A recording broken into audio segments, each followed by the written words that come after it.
Hey guys, how you doing? It's Ron. Going to be checking today the Beretta 96D. It is a 40 caliber Smith & Wesson.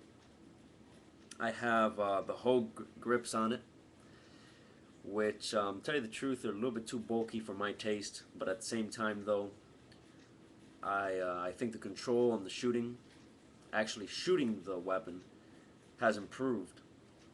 Before we get any further, let me go ahead and do a brass check. Make sure it's all clear. As you can see, there's nothing in it. Still working these angles here on the camera. The weapon itself is great. Haven't had one complaint with this piece. It is a double action only, meaning that I can't pull the hammer back for a smoother trigger squeeze, for a hair trigger. In other words, every round is going to be just as much of a trigger squeeze as the last, which is not always a bad thing. Also, what a lot of people would complain about is the fact that the gun has no safety. As you can see, on both sides, there is no safety on this weapon. Some people have a problem with that. I don't have a problem with that. This is my safety. So, with that said, also some people prefer to have it lock, cocked, ready to rock, have a round in the chamber. I don't. I think that when the time comes, with a magazine full of rounds, in this case I have Full Metal Jackets, 40 caliber. When the time comes, I can rack it and be ready to go. It doesn't take that much effort, doesn't take that much time.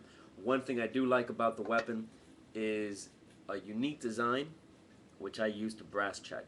Brass check being to ensure whether or not there's a round ready to fire, instead of pulling it completely back and then forward.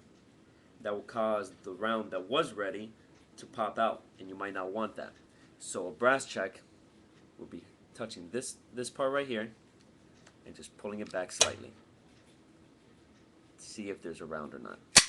I will demonstrate. With the brass check, you can just pull back a little bit and see whether or not there's a round there.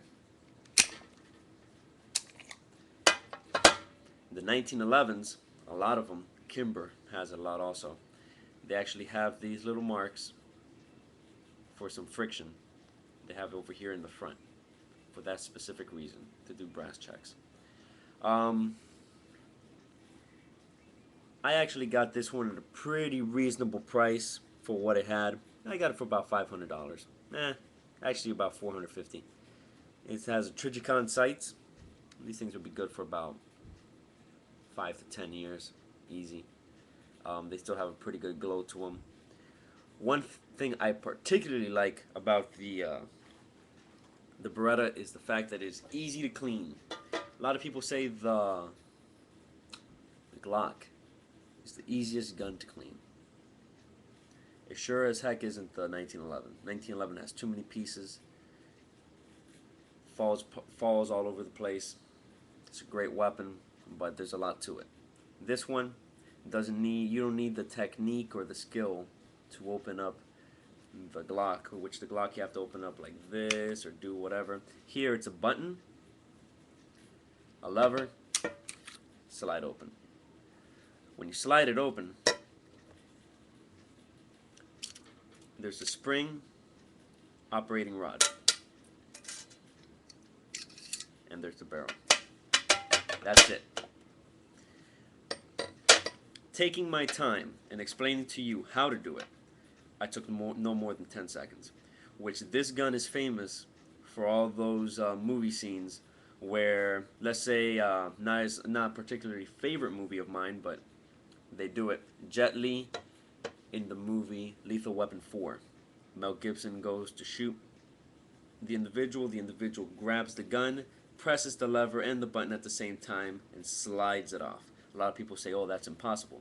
It's not impossible, but the problem is, if you do that technique with a round in the chamber, it's going to be very hard to slide it off. I mean, you guys could try it, but I don't recommend it, because someone's going to end up getting shot. Anyway, putting it back together, you just get the barrel, slide it in place,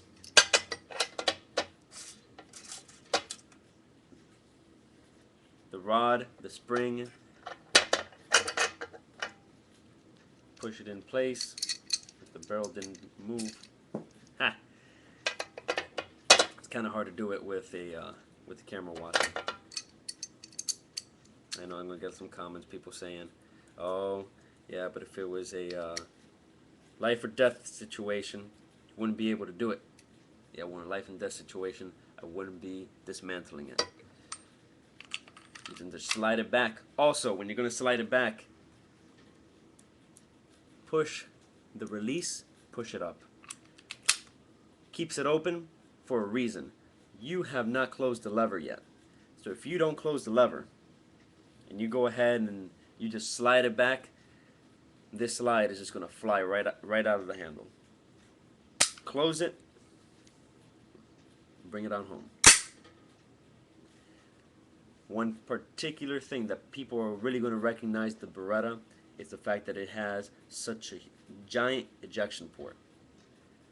The first time I shot the 1911, I had a jam. The first time. Maybe as I was getting used to it, maybe I didn't rack it right, whatever it may be.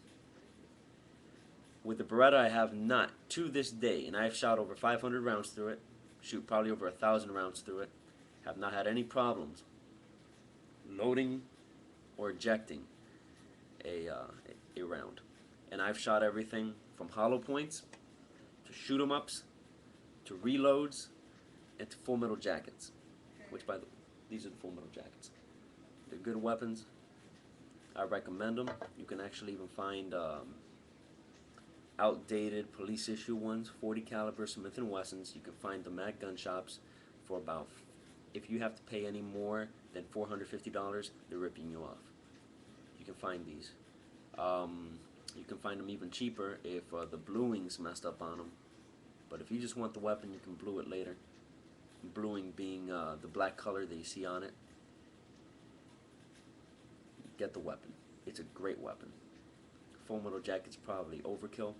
And like I said, I like the 40 caliber because the 40 caliber, you can hold more rounds than the 45 ACP. But it is larger than the 9mm. Not discrediting the 9mm, but I like a little bit more bang for my buck. Alright guys, that's my review. The next review I'm going to be having is going to be on the Gerber knife. My brother actually brought that in, and I'll be talking also about the K-bar, Marine Corps K-bar. My brother got me the Gerber knife during his tour in Iraq, and I got nice, I don't know if you can see it in the camera, but I got a nice old scar from it, and that thing filleted my knuckle. It's a good knife, but you got to treat it with respect.